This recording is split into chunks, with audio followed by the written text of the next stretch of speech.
रानू चिड़िया के पास एक सुंदर सी गाय थी। वो अपनी गाय का दूध अपने बच्चों को भी पिलाती और जंगल के दूसरे पक्षियों को भी बेचती थी। दूध दूध खालिस मीठा मीठा दूध लो, गाय का दूध लो।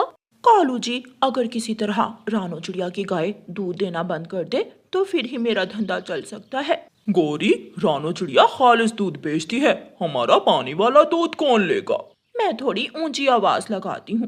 दूध दूध लो, मीठा मीठा दूध लो, चिड़िया से सस्ता आधे पैसों में दूध लो। गौरी बहुत शोर मचाती है, लेकिन कोई भी पक्षी गौरी से दूध लेने नहीं आता। रानू चिड़िया अपना सारा दूध बेचकर वापस घर को चलती है। गौरी कभी, जब तक दूध में पानी मिलाओगी तुम्हारा पानी वाला दूध कोई नहीं लेगा। छोटी चिड़िया, अपने काम से काम रखो, मेरे जख्मों पर नमक लगाने की कोई जरूरत नहीं है तुझे। रात को कौवा और कव्वी अपने घर में बैठे हुए थे। गौरी कव्वी कालू कव्वे से कहती है, कालू जी, मेरे पास एक उपाय है। गौरी, जल्दी से बताओ, हम कैसे चिड़िया को नुकसान पहुंचा सकते हैं? कालू जी, तुम ऐसा करो, रानू चिड़िया की गाय को ढेर सारा लीमू खिला दो। ऐसे रानू चिड़िया की गाय का दूध खट्टा होकर खराब हो जाएगा और फिर पक्षी मजबूर होकर हमारा पानी वाला दूध ही लेंगे। हाँ गौरी, उपाय तो ठीक है, देखते हैं कि ये काम करता है या नहीं। कालू कौवा अपने घर से निकलता है और लीमू के पेड़ से टोकरी भरकर लीमू तोड़ लेता है। कालू कौवा वो लीमू रानू चिड़िया की गाय के सामने रख देता है। गाय एक लीमू खाती है। खट्टा खट्टा लीमू का स्वाद चिड़िया की गाय को अच्छा लगता है और वो सारे लीमू खा लेती है। अब होगा रानू चिड़िया की गाय का दूध खराब। कौवा वहाँ से भाग जाता है। दूसरे दिन तोता जैसे ही चाय बनाने लगता है तो उसका दूध खराब हो जाता है। कबूतर के साथ भी ऐसा ही होता है। कबूतर और तोता दोनों अपनी अपनी बाल्टियाँ लेकर रानू चिड़िया के पास पहुँच जाते हैं। रानू चिड़िया, हम तुम पर एतमाद करते हैं, इसका मतलब ये नहीं कि तुम हमें खराब दूध ही बेचे जाओ।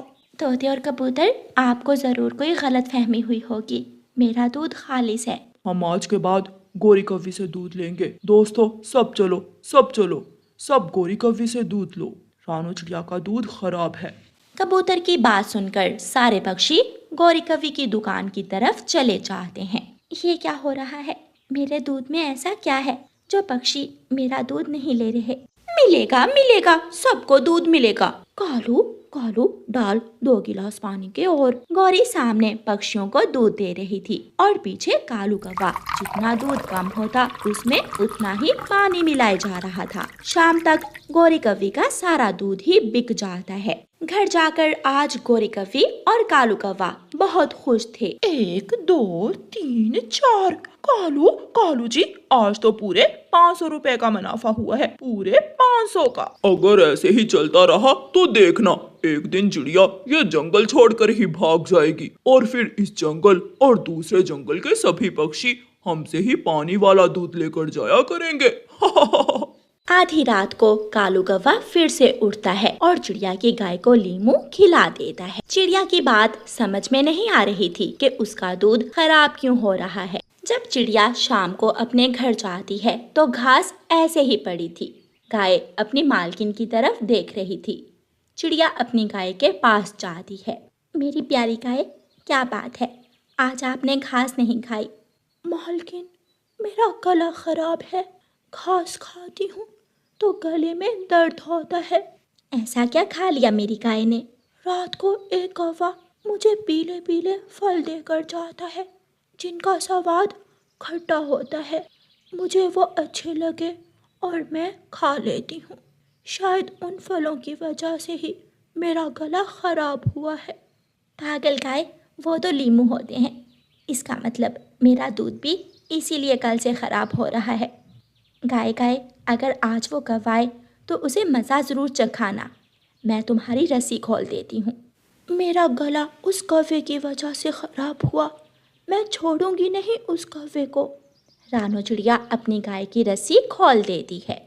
कालू जी उठो, जल्दी करो, जाओ और रानू चिड़िया की गाय को लीमू खिलाओ, जल्दी करो। हाँ, जा रहा हूँ, उठ गया हूँ। कौवा उठता है और जाकर लीमू के पेड़ से लीमू तोड़कर टोकरी भरता है। कालू कौवा जैसे ही लीमू लेकर रानू चिड़िया की गाय के पास जाता है, गाय दूर से ही तैयारी कर लेती है और आते ही कालू कौवे को अपने सींगों पर उठाकर दूर फेंकती है और कालू कौवे के पीछे भागकर उसे पकड़ लेती है और मार मार कर कालू कौवे की पीठ लाल कर देती है।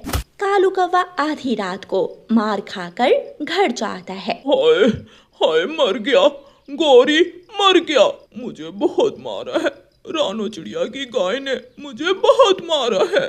ऐसे कालू कौवे को बुरे काम की सजा मिलती है। प्यारे दोस्तों, इस कहानी को लाइक, अपने दोस्तों के साथ शेयर और चैनल को सब्सक्राइब करना बिल्कुल मत भूलना। आपका धन्यवाद। रानो चिड़िया की ऐसी कहानियाँ सुनने के लिए YouTube सर्च बार में रानो चिड़िया की कहानी लिखें या फिर ये बटन दबाकर बोलकर कहें रानो चिड़िया की कहानी। गुड़िया सब्जी लेने बाजार गई हुई थी। अंकल अंकल, कबूतर अंकल, प्लीज पहले मुझे सब्जी दे दे, मेरी सौतेली माँ मुझे बहुत मारेगी अगर देर हो गई तो। फिर कबूतर सब काम छोड़कर गुड़िया को सब्जी दे देता है और गुड़िया सब्जी लेकर घर चली जाती है। बेशरम, कहाँ चली गई थी? जहाँ जाती हो जाकर ही बैठ जाती हो। मम्मा मम्मा, मैंने तो आपसे कहा है इसके पंख ही काट देते हैं। नहीं नहीं माँ, वहाँ सब्जी की दुकान पर भीड़ लगी हुई थी। आप खड़े खड़े मेरा मुंह क्या देख रही हो? जाकर मैले कपड़े धो ले और बर्तन भी अच्छे से साफ कर लेना। गुड़िया चुप करके चली जाती है और बर्तन धोने लगती है। वो रोए जा रही थी और बर्तन धोए जा रही थी। आज उसे अपनी माँ की बहुत याद सता रही थी। गुड़िया की माँ के मरने के बाद गुड़िया के पापा ने दूसरी शादी कर ली थी और फिर कुछ दिनों बाद गुड़िया का पापा भी मर गया था। ऐसे गुड़िया अब अपनी सौतेली माँ और बहन के सहारे ही जीती थी। दूसरे दिन गुड़िया अपना मटका लिए नदी से पानी लेने जा रही थी। उसे रास्ते में एक टूटी फूटी गुड़िया मिलती है। गुड़िया वो गुड़िया उठा लेती है और उसे लेकर अपने घर आ जाती है। महारानी, अब तेरे इस गुड़िया से खेलने के दिन नहीं है, जाकर रसोई में खाना बना ले। गुड़िया अपने कमरे में रखती है और रसोई में जाकर खाना बनाने लगती है। ले माँ जी और बहन, मैंने खाना बना लिया है। गुड़िया की सौतेली माँ और बहन गुड़िया के सामने बैठकर खाना खा रही थीं। गुड़िया भी भूखी थी मगर वो उसे थोड़ा भी खाना नहीं देती। हंडिया में कुछ खाना बचा था। गुड़िया रसोई में जाकर वो खाना खाने लगती है और पीछे से उसकी सौतेली बहन उसे देख लेती है। मम्मा मम्मा, देखो देखो, चोरनी रसोई से खाना चोरी करके खा रही है। सौतेली माँ एक छड़ी लेकर आती है और गुड़िया की पिटाई शुरू कर देती है। माँ मुझे छोड़ दे, बहुत भूख लगी थी इसलिए गलती हो गई, मैंने थोड़ा सा खाना खा लिया।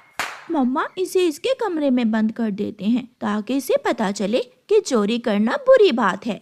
फिर गुड़िया की सौतेली माँ और बहन गुड़िया को एक कमरे में बंद करके बाहर से ताला लगा देती हैं। रात हो जाती है और गुड़िया बैठी रो रही थी। गुड़िया मेरी तरफ देखो, मेरी तरफ देखो। तुम तो एक खिलौना गुड़िया हो, क्या तुम बोल भी सकती हो? हाँ, बहुत हो गया, तुम पर बहुत अत्याचार हो गया। मुझे आपकी मम्मा ने आपकी मदद के लिए भेजा है। बहुत मार लिया आपकी सौतेली माँ और बहन ने आपको। अब उनकी बारी है, आप ये फल खाओ और फिर बाद में मैं आपको खाना भी देती हूँ। फिर वो चमत्कारी गुड़िया को ढेर सारे फल देती है। गुड़िया मजे मजे से मीठे मीठे फल खा लेती है। 2 दिन गुजर जाते हैं। मम्मा, 2 दिन हो गए, एक बार दरवाजा खोलकर देखते हैं कि वो गुड़िया की बच्ची जिंदा है या मर गई है। फिर वो माँ बेटी कमरे का ताला खोलकर दरवाजा खोलती हैं। ये आमों के छिलके कहाँ से आए? मम्मा, आने कहाँ से हैं? इस चोरनी ने जरूर यहाँ फल छुपा कर रखे होंगे, मैं अभी पूछती हूँ इसे। गुड़िया अपनी चमत्कारी गुड़िया की तरफ देखती है और चमत्कारी गुड़िया दोनों माँ बेटी को मारने लगती है। बचाओ बचाओ, कोई हमें बचाओ। गुड़िया, तेरी ये गुड़िया हमें क्यों मार रही है? जब तुम मुझे मारोगी तो मेरी गुड़िया भी तुम्हें मारेगी। चलो चलो, अब जल्दी से मेरे लिए खाना बना कर लाओ। फिर वो दोनों माँ बेटी गुड़िया के लिए खाना बना कर लाती हैं। गुड़िया आराम से बेड पर बैठकर खाना खाती है। सौतेली बहन, चलो अब बर्तन धो लो, तुम्हें भी तो पता चले कि बर्तन कैसे धोते हैं। मम्मा मम्मा मेरे साथ आए, मुझे इस भूतिया गुड़िया से बहुत डर लगता है। फिर वो दोनों माँ बेटी बर्तन धोने जाती हैं, तो गुड़िया की जादुई गुड़िया काली बिल्ली बनकर वहाँ आ जाती है और उन्हें डराने लगती है। बचाओ बचाओ, कोई हमें बचाओ। फिर गुड़िया की सौतेली माँ और बहन गुड़िया से माफी मांगती हैं और गुड़िया उन्हें माफ कर देती है। ऐसे गुड़िया की जादुई गुड़िया गुड़िया का बदला लेती है। प्यारे दोस्तों, इस कहानी को लाइक, अपने दोस्तों के साथ शेयर और चैनल को सब्सक्राइब करना बिल्कुल मत भूलना। आपका धन्यवाद। चिड़िया अपनी छोटी सी बेटी के साथ घर के सामने बैठी हुई थी जब एक कौवा उड़ता हुआ वहाँ आता है। वो कौवा अपना पुराना सा एक बैग एक तरफ रखते हुए चिड़िया से कहता है, मैं पूर्व वाले जंगल से आया हूँ और यहाँ साथ वाले पेड़ पर अपना घर बनाना चाहता हूँ। चिड़िया, तुम्हें कोई ऐतराज तो नहीं है? नहीं कौवे भैया, मुझे कोई एतराज नहीं है। वैसे भी मेरा कोई पड़ोसी नहीं है। आप मेरे पड़ोसी बन जाओगे और हम दुख सुख में एक दूसरे का साथ देंगे। फिर कौवा अपना काम शुरू करता है। वो लकड़ियाँ जोड़कर घर बनाने लगता है और चिड़िया अपनी बेटी के साथ दाना लेने चली जाती है। गुड़िया बेटी, आज मैदान में तो दाना नहीं है, हमें घने जंगल में जाना होगा। वो माँ बेटी घने जंगल में जाती हैं। मम्मा वो देखें, वहाँ चावल का दाना है। आज हम खिचड़ी बनाएंगे, हमें चावल का दाना मिल गया। मम्मा चिड़िया भी बहुत खुश होती है। हाँ गुड़िया बेटी, मैं किसान की पत्नी से शक्कर ले आऊंगी और फिर बनाएंगे खिचड़ी। गुड़िया और उसकी मम्मा चावल का दाना लेकर आगे बढ़ती हैं। फिर गुड़िया चावल का दाना लेकर घर चली जाती है और मम्मा चिड़िया किसान की पत्नी से शक्कर लेने चली जाती है। माँ जी, क्या आप मुझे थोड़ी सी शक्कर दे देंगी? चिड़िया, शक्कर से क्या बना रही हो तुम? माँ जी, आज मेरी बेटी का खिचड़ी खाने का मन है। चावल का दाना तो हमें मिल गया है, अगर आप थोड़ी सी शक्कर दे दे तो मेरी बेटी की इच्छा पूरी हो जाएगी। चिड़िया रुको, मैं अभी तुम्हें कुछ देती हूँ। फिर किसान की पत्नी अंदर जाती है और एक डिब्बा लेकर बाहर आती है। चिड़िया, इस डिब्बे में खिचड़ी है, मैंने अभी अभी खिचड़ी बनाई थी, ये तुम ले जाओ, खुद भी खा लेना और अपनी बेटी को भी दे देना, जो बचे पड़ोसियों में बांट देना। माँ जी, आप बहुत अच्छी हैं। चिड़िया वापस उड़ती है। रास्ते में उसे प्यास लगती है। वो नदी पर जाती है। वो खिचड़ी वाला डिब्बा एक तरफ रखती है और नदी से पानी पीने लगती है। पड़ोसी कौवा, जो नया नया ही आया था, वो पीछे से चिड़िया का खिचड़ी का डिब्बा उठाकर भाग जाता है। अरे अरे, मेरा खिचड़ी वाला डिब्बा कहाँ गया? अभी अभी तो मैंने यहाँ रखा था। चिड़िया रोने लग जाती है। मेरी बेटी क्या खाएगी? मैं कितनी खुश थी, मगर मैं अपनी बेटी को खिचड़ी ना दे सकी। निराश होकर चिड़िया अपने घर वापस चली जाती है। कौवे का घर भी बन चुका था। कौवा घर जाकर अंदर से कुंडी लगाता है और मजे मजे से चिड़िया की चुराई हुई खिचड़ी खाने लगता है। डिब्बा भरा हुआ था, मगर कौवा भी भूखा था। वो तो खिचड़ी खाए ही जा रहा था। मम्मा, क्या शक्कर मिल गई? बेटी, क्या बताऊं, किसान की पत्नी ने मुझे डिब्बा भर के खिचड़ी का दिया था, मगर वो रास्ते में किसी ने चुरा लिया। मम्मा, आप परेशान क्यों हैं? कोई बात नहीं, मैं दाना खा लूंगी। मैं चावल पानी में भिगोकर ऐसे ही खा लूंगी। मेरी बेटी बहुत अच्छी है, मुझे जरा तंग नहीं करती। उधर कौवा चिड़िया की और उसकी बेटी की सारी खिचड़ी अकेला ही खाए जा रहा था। खा खा कर कौवे का पेट फूल जाता है, मगर वो डिब्बा खाली करके ही दम लेता है। रात हो जाती है। चिड़िया और उसकी बेटी बातें करते करते सो जाती हैं। आधी रात को उन्हें आवाज सुनाई देती है। मुझे बचाओ, मुझे बचाओ, कोई मेरी मदद करे। चिड़िया, चिड़िया, अपने नए पड़ोसी की मदद करो। मम्मा चिड़िया जल्दी से उठती है। अरे, ये तो पड़ोसी कौवा रो रहा है, वो मुश्किल में होगा, मुझे कौवे की मदद करनी चाहिए। मम्मा चिड़िया अपने घर से निकलती है और पड़ोसी कौवे के घर जाती है। कौवे, दरवाजा खोलो, दरवाजा बंद है। चिड़िया, खिड़की के रास्ते आ जाओ, मैं उठ नहीं सकता, मेरा पेट फट जाएगा। चिड़िया खिड़की के रास्ते कौवे के घर में जाती है। कौवे के पास खिचड़ी का खाली डिब्बा पड़ा हुआ देखकर चिड़िया को समझने में देर नहीं लगती कि कौवे के पेट में दर्द क्यों है। मेरे नए पड़ोसी, मेरी खिचड़ी तुमने चुरा कर खाई थी। मैंने खाली डिब्बा देख लिया है। चिड़िया, इससे तो मैं भूखा ही अच्छा था। ज्यादा खिचड़ी खा लेने से मेरे पेट में दर्द हो रहा है। चिड़िया, मुझे बचा लो, मेरी मदद करो। कौवे, तुम बहुत लालची हो, तुम बुरे हो, तुम मेरे बुरे पड़ोसी हो, मगर मैं फिर भी तुम्हारी मदद करूंगी। चिड़िया आधी रात को बुलबुल डॉक्टर के घर जाती है। बुलबुल बुलबुल, मेरे नए पड़ोसी कौवे ने ज्यादा खिचड़ी खा ली है। चोरी की थी ना, इसलिए अब उसके पेट में बहुत दर्द हो रहा है। ये दवा ले जाओ, ये दवा पी लेने से कौवे के पेट का दर्द ठीक हो जाएगा।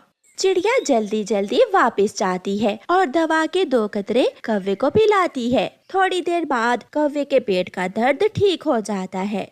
चिड़िया, मैंने अपना एतबार खोया, मगर तुमने अच्छा दिखाकर मेरा दिल जीत लिया है। मुझे माफ कर दो। मैं वादा करता हूँ, आज के बाद मैं एक अच्छा कौवा बन जाऊंगा।